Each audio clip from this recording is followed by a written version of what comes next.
खिन्थु बिथाङा प्रमद बर' बिथाङा लरग' थरग' आरोखि बियो जेरै मानसिया बुदां बुसि बिनि साननाय हनायाबो बेबायदिनो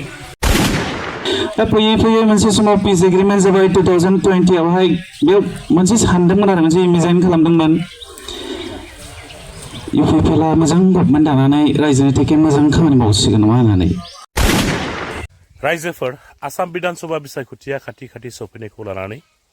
UPPL हान्जानि गोबां सोद्रोमाफोरानो गावसोरनि थाखानाय UPPL हान्जाखौ नागारनानै BPF दोलोआव जयनिं जाफैनाय जोङो गोबां नुबोगासिनो दङ ससियेल मिडियाफ्रावहाय मैयानि सानाव कुसुगाव समस्तियाव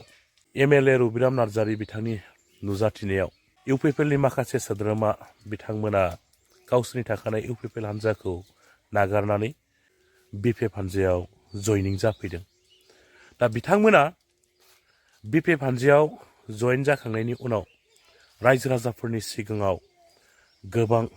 बाथ्रा फोरमायदों नोंथांमोना बे भिडिअखौ जोबजासिम नायोब्ला बिथांमोननिफ्रायनो गासै बाथ्राखौ नोंथांमोना आबुङैनो मोनथिनानै लानो हागोन थारैनो बेफोरखौ गोथौयै नोजोर होनानै साननानै नायहरोब्ला हमदांहरनो हायो थांनाय BTC बिसायख'थियाव UPPL आ जेरै गाज्रिनो जेनदोंमोन थिग बेबायदिनो फैगौ एप्रिल दानाव जानो गोनां जिथु आसाम बिधानसभा बिसायख'थि बे MLA बिसायख'थियावबो UPPL हान्जाया सासेबो MLA देरहाहोहरनो हानाय नङा बायदिखौ आं बे समाव साननानै मोनहरदों आरो बिनि अनगायैबो खोनानो मोन्दों UPPLनि सानैसो दैदेनगिरि बिथांमोनाबो गावसोरनि थाखानाय UPPL हान्जाखौ नागारनानै BPF हान्जायाव जयनिं जाफैनो थाखाय सावरायगासिनो दङ होननानैबो आंनि खोमायाव हाबदों दा आरो खौरां बिजोंफ्राव गोसारदों डक्टर हेमन्त बिश्व शर्मा बिथाङा मानव गेदेर प्रमद बर' बिथांखौ रायजो सभानि MP दैथायहरनो थाखाय सावरायगासिनो दङ होननानै थारैनो बा गमामायैनो मानव गेदेर प्रमद बर' बिथाङा रायजो सभानि MP जाहैमारोब्ला मानव गेदेर प्रमद बर' बिथांनि जायगायाव खौरां बिजोङाव फोरमायनाय बायदिब्ला एबसुनि गाहाय आफादगिरि बा मिरु एबसुनि आफादगिरि दिपेन बर' बिथांखौ एबसुनि बिबान एंगारनानै मानव गेदेर प्रमद बर' बिथांनि जायगायाव बिसायख'थि गेलेहोगोन होननानैबो मोनथिमोननाय जादों दा बाथ्राया बेसेबां सैथो बेसो साननो गोनां जानानै फैदों दा फैबाय थानाय समाव जोङो मोनथिनानै मोनसिगोन नङा होमबा रायजोफोर बिसायख'थिया खाथि खाथि सफैयोब्ला बेबायदिनो दोलो बास्लायलाय ओरै थांलाय ओरै फैलाय बेफोरबायदिखौ खालामखायो राजनितिक हान्जानि माखासे सोद्रोमाफोरा माखासे दैदेनगिरिफोरा रायजोफोर दा साननो गोनां बाथ्रा दै आसामनि chief minister doctor Himanta Biswa शर्माया बा नेशनेल पार्टिया BTC आव थानाय बर'नि मोननै रिजनेल पार्टि जायखौ जोङो मोनथियो BPF आरो UPPL होननानै बे मोननै राजखान्थि हान्जाखौ फोजोबस्रांनो थाखाय डक्टर हेमन्त बिश्व शर्मा बिथाङा गोबां प्लेन पलिसि खालामगासिनो दङ दा नेशनेल पार्टिनिफ्राय रैखा मोननो थाखाय जोंनि BTC आव थानाय मोननै रिजनेल पार्टिया सांग्रां जानानै थानाया गाहाम मानव गेदेर प्रमद बर' बिथांखौ रायजो सभानि MP दैथायहरनानै दिपेन बर'खौ मानव गेदेर प्रमद बर' बिथांनि जायगायाव बिसायख'थि गेलेहोनो थाखाय डक्टर हेमन्त बिश्व शर्मा बिथाङा माखासे प्लेन पलिसि खालामदों मानव गेदेर प्रमद बर' बिथांनि समस्तियाव मानव गेदेर प्रमद बर' बिथांखौ बेसेबां मोजां मोनग्रा रायजो राजाफोर दङ हयथ' दिपेन बर' बिथांखौ एसेबांखिनि मोजां मोनग्रा रायजो राजाफोरबो गैया जानो हागौ दलावहाय थानानै आङो फिथाइ थायनाय नुवाखै जोंनि माखासे मोननांगौ रेमिनेरेसन बा माबा मोनसे बुस्थु मोननांगौनि थाखाय जों बहुद नाजाबायदोंमोन खिन्थु बिथाङा प्रमद बर' बिथाङा लरग' थरग' आरोखि बियो जेरै मानसिया बुदां बुसि बिनि साननाय हनायाबो बेबायदिनो जों सान हर बिथांखौ लोगो हमदों बिथाङा जोंनो मोनसेबो मोजां इन्सुरेन्स होनो हायाखै जायनि थाखाय जोङो दा आंना MLA कनस्टिटिउन्सियाबो सारनियावनो हाबबाय बिनि थाखाय आङो दा सारजोंनो आखाइ हमफैनाय जाबाय आरोखि आं माखासे खिनिखौ उनाव बुंलांबाय थासिगोन बेखिनिखौ बुंनानै आङो दोनथ'नाय जाबाय बे समाव बाहागो लानाय जोंनि बे 6 नं कुसुगाव BTC कनस्टिटिउन्सिनि अनारेबल EM सार आरो लोगोसे बे कुसुगाव ब्लक कमिटि BPFनि मानगोनां दैदेनगिरिफोर